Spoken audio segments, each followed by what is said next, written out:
வணக்கம். நம்ம சேனலுக்கு தொடர்ந்து ஆதரவளித்துக் கொண்டிருக்கும் நல்ல உள்ளங்களுக்கு நன்றி. சப்ஸ்கிரைப் பண்ணி பார்த்து கொஞ்சம் ஊக்கம் கொடுங்க. மறுபடியும் தேர்தல் ஆணையம் இவிஎம்ஐ பற்றி பேசிய விஷயம் மேலும் சர்ச்சையை மேலாக்கியிருக்கு. என்ன, ஏற்கனவே 17C படிவத்தை பற்றி பேசுகிறாரு இன்னைக்கு நேற்று. ஏன்னா இன்னும் குறிப்பாக என்ன சொல்லணும்னா, தேர்தல் அறிவிச்சிட்டாங்க. எதுக்கு, நம்ம ஈரோடு கிழக்கும் அறிவிச்சிட்டாங்க, டெல்லியும் அறிவிச்சிட்டாங்க. ஈரோட்டில் தன்னுடைய தொகுதியில் 12,500 பேர் எடுத்துட்டாங்க, 5,000 பேர் புதுசாக சேர்த்துருக்காங்க அப்படின்னு கெஜ்ரிவால் சொல்கிறார். இப்படி பல தொகுதிகளில் பல பேர், அதுவும் குறிப்பாக பார்த்தீங்கன்னா பட்டியலினத்தை சேர்ந்தவர்கள், இஸ்லாமியர்கள், அதுக்கப்புறம் பார்த்தீங்கன்னா பிஜேபிக்கு யார் ஓட்டு போட மாட்டாங்கன்னு தெரிஞ்சவங்க, இவங்களெல்லாம் வந்து தூக்கிட்டாங்க.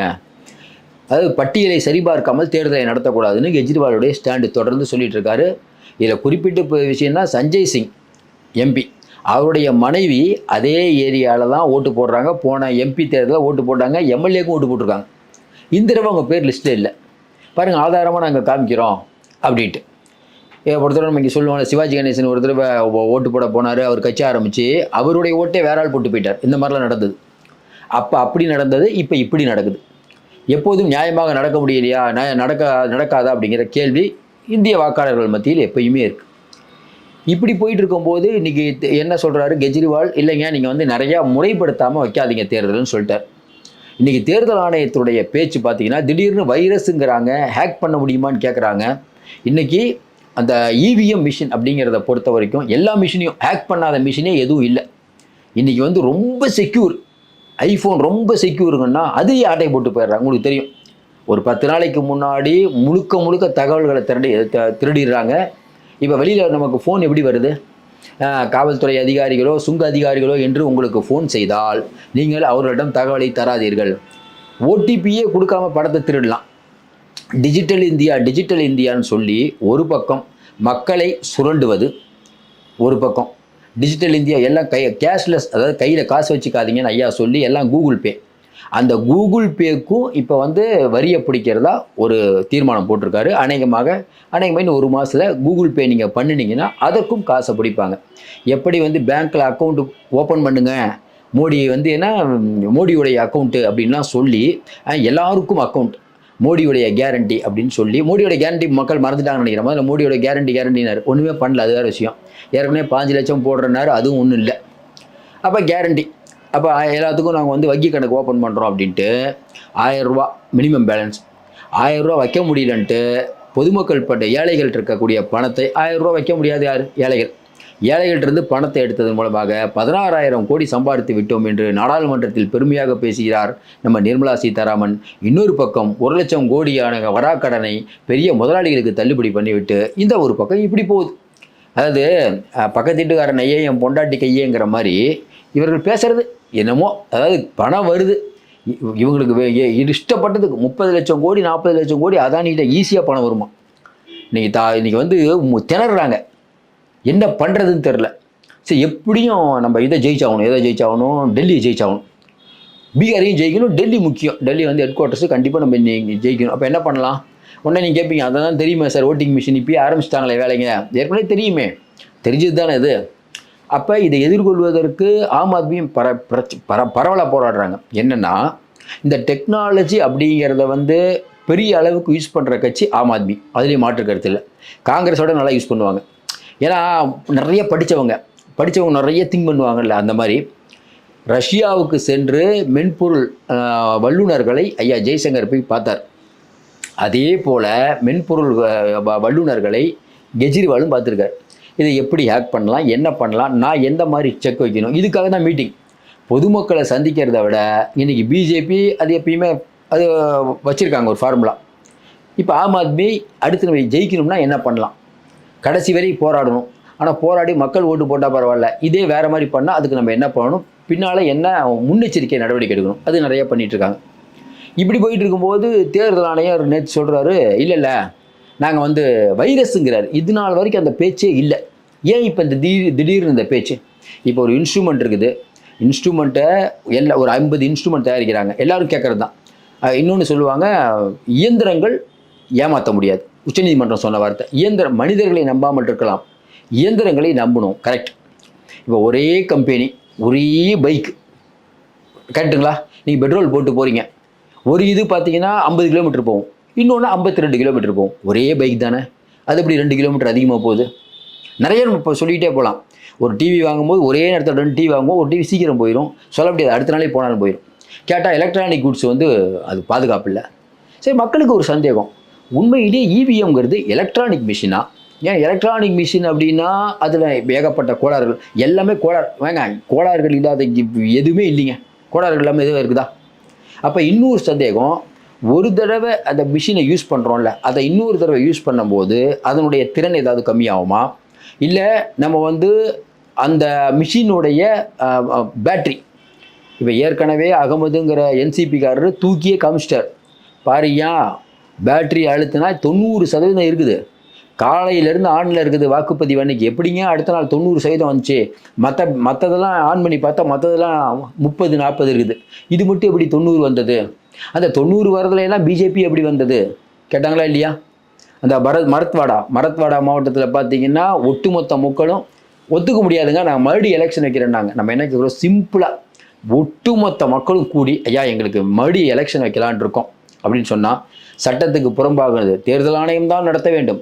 தேர்தல் ஆணையம் நடத்துவீங்க, அது ஒழுங்காக நடத்த மாட்டீங்க, மக்களே தேர்தல் நடத்தினாலும் அடக்குமுறைங்கிறீங்க. சரி, மக்களே இன்னொரு தடவை நாங்கள் எலெக்ஷன் வைக்கிறேங்க, ஓட்டு. நீங்கள் கேட்குறது என்ன? இந்தியா முழுக்க தேர்தல் வச்சா எண்றதுக்கு லேட் ஆகும், பெரும் பொருள் செலவாகும். மிஷின்னா அப்படி அழுத்துறது முடிஞ்சு போச்சு. இது வந்து ஒட்டுறது, காகிதம் வேஸ்ட்டு, அது வேஸ்ட்டு, இது வேஸ்ட்டு, என்னென்னமோ சொல்கிறீங்க. டெக்னாலஜி எவ்வளோ தூரம் போயிட்டோம் சார், நம்ம இன்னும் பழைய காலத்துக்கு போகக்கூடாதா? பழைய காலத்தில் யாராவது போவாங்களான்னு. டெக்னாலஜி 1000 மருந்துகள் வந்துருச்சு. இப்போவும் என்ன சொல்கிறோம், ஏங்க நீங்கள் வந்து மாத்திரை சாப்பிட்டா சைடு எஃபெக்ட் வரும், இது குடிப்பா, அதாவது நம்ம இயற்கை வைத்தியம் நிறையா இருக்குது, அதை பண்ணுப்பா, உடம்பு சரியாக இருக்கும், இது வந்து சைடு எஃபெக்ட் நிறையா இருக்குது. நீங்கள் அதிகபட்சமாக ஃபாஸ்ட்டுன்னு போனால் சைடு எஃபெக்ட் அதிகமாக இருக்கும். துரித உணவுகள் சைடு எஃபெக்ட் அதிகம் இல்லை, அதே தான் இது.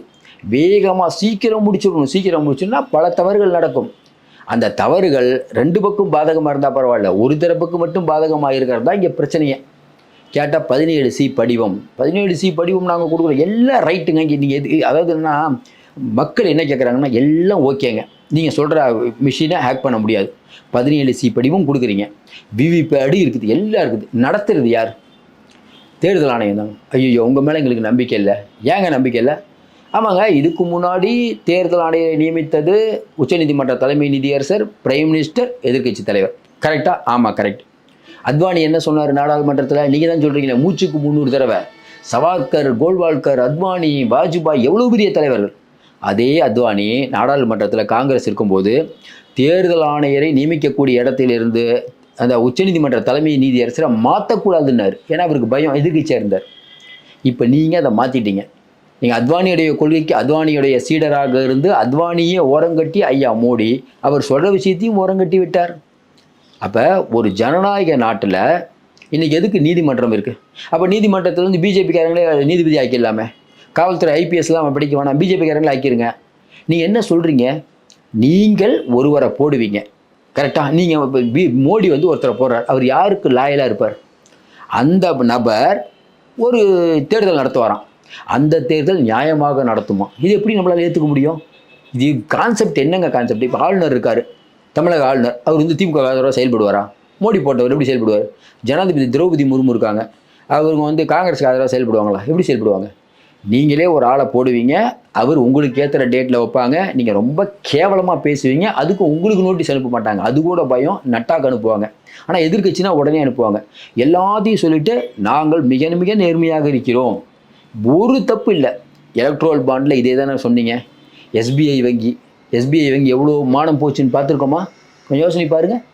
எஸ்பிஐ வங்கி டிஜிட்டல் மயமாக்கப்பட்ட வங்கி. உச்சநீதிமன்றத்தில் என்ன சொன்னீங்க? 2 நாளில் கொடுங்கன்னாங்க. இல்லைங்க 1 வாரம் ஆகும். சரிப்பா 1 வாரத்தில் கொடுப்பான்னு கேட்டாங்க. 1 வாரம் கழிச்சு வந்து எஸ்பிஐ என்ன சொன்னாங்க? 3 மாதம் டைம் கொடுங்க. எதுக்குங்க 3 மாதம்? டிஜிட்டல் இந்தியா இதான் டிஜிட்டல் இந்தியாவா? இன்னும் 2 நாளில் கொடுக்கணுன்னாங்க. கொடுத்தாங்களா? கொடுத்தா பார்த்தீங்கன்னா எல்லாமே மாற்றி அதே மாதிரி பார்த்தீங்கன்னா செந்தில் பாலாஜியுடைய அந்த பென்ட்ரைவ், என்னங்க செந்தில் பாலாஜி மேட்ரு முடிங்க அப்படின்னா, இல்லைங்க துஷார் மேத்தாவுக்கு வந்து பல்லு வலி வரல, நம்ம வந்து நீங்கள் எழுதி வச்சுக்கோங்க, நம்ம இந்த பதிவை காலையிலே சொன்னோம், நீங்கள் எழுதி வச்சுக்கோங்க, இன்றைக்கி ஜாமீன் கொடுக்க மாட்டாங்க, இடி வந்து எங்களுக்கு பல்லு வலின்னு சொல்லணும். அதே மாதிரி சொல்லிட்டாரு, உடம்பு சரியில்லைங்கன்ட்டாங்க. துஷார் மேத்தா என்ன பண்ணுவீங்க? அதாவது நீங்கள் அதே மாதிரி லட்சத்தீவில் எம்பி தகுதி நீக்கம் ஆயிடுச்சு. கோர்ட்டு வந்து தகுதி நீக்கத்துக்கு விலக்கிட்டாங்க, நீங்கள் தகுதி நீக்கத்தை எடுத்துட்டாங்க. அதாவது அந்த அந்த அந்த 2 வருஷம் தண்டனை இல்லை. அவருக்கு நீங்கள் பதவி கொடுக்கணுமா இல்லையா? என்சிபி அவர் கடைசி வரைக்கும் கொடுக்காம அவர் கோர்ட்டுக்கு போகிறாரு. 11 மணிக்கு ஹியரிங் வருது சுப்ரீம் கோர்ட்டில். 10:30 மணிக்கு நீங்கள் உடனே போட்டிங்களா இல்லையா? ஏன்? அப்போ எல்லாமே என்னென்னா, இங்கே இருக்க ஆளுநர் அதே மாதிரி தான் கோப்பெல்லாம் வாங்கி வச்சுக்குவார். உச்சநீதிமன்றத்துக்கு ஒவ்வொரு தடவையும் நம்ம போகணும், வக்கீலுக்கு நம்ம காசு கொடுக்கணும். அவரும் ஒரு வக்கீல் வைப்பார், காசு கொடுப்பாரு. அவரும் விமான நிலையத்தில் போவார், அந்த விமானத்துக்கு காசு கொடுக்கணும். ஒரே ஒரு விஷயம் தான், சென்னாரெட்டி ஏற்கனவே இருந்தார்ல, அப்போ அவர் மட்டும் இந்த 4 வருஷத்தில் வெளிநாட்டு இதுக்கெல்லாம் போனார்ல, எல்லா ஊருக்கும் போனார்ல, அதுக்கு மட்டும் அவர் செலவிட்ட தொகை 1.25 கோடி. அங்கே இருக்கக்கூடிய அதிகாரிகள் இருக்காங்கல்ல, இவரோட சேர்ந்து அவங்க தனி வேற ஒரு விமானத்தில் போவாங்க, அவர்கள் செலவிட்ட தொகை 2.5 கோடி. இதெல்லாம் யார் வீட்டு பணம்? இப்போ தேர்தல் ஆணையம் வைரஸ் இல்லைங்கும் போது நமக்கு யோசிக்கணும், இவ்வளோ நாள் அந்த வார்த்தையே வரலையே, என்னப்பா வைரஸ்ஸு?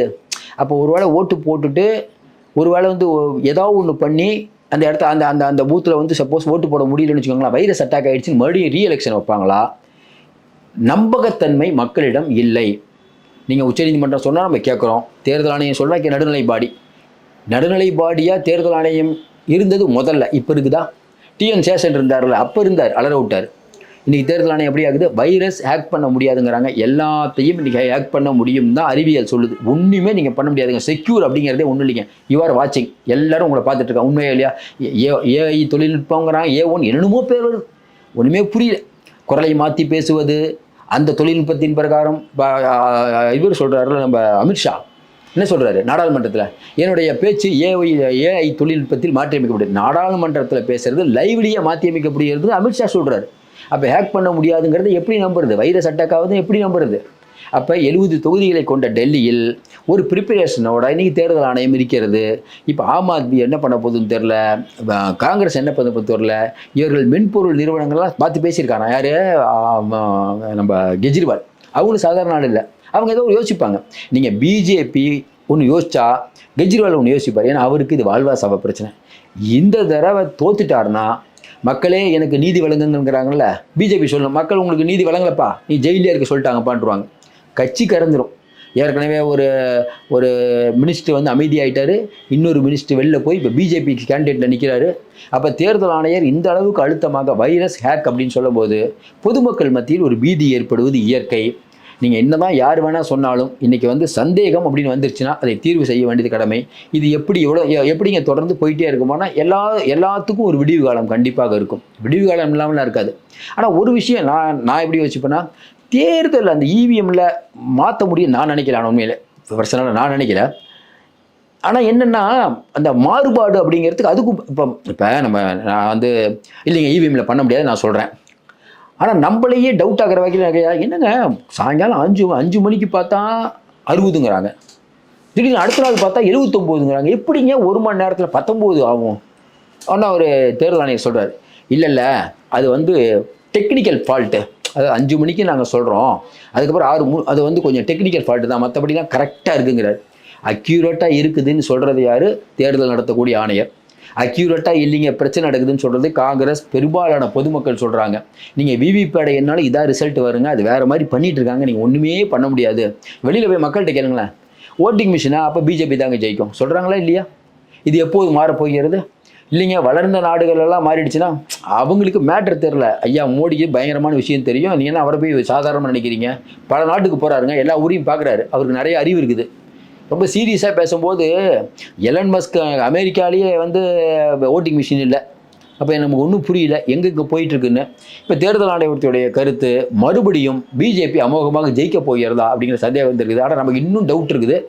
அரவிந்த் கெஜ்ரிவால் அவங்களும் மென்பொருளில் பேசியிருக்காங்க. மென்பொருளை அதாவது டெக்னிக்கல் யுத்தம் நடக்குது, காங்கிரஸ் வேடிக்கை பார்க்குது. பொறுத்திருந்து பார்ப்போம். மீண்டும் சந்திப்போம். நன்றி, வணக்கம்.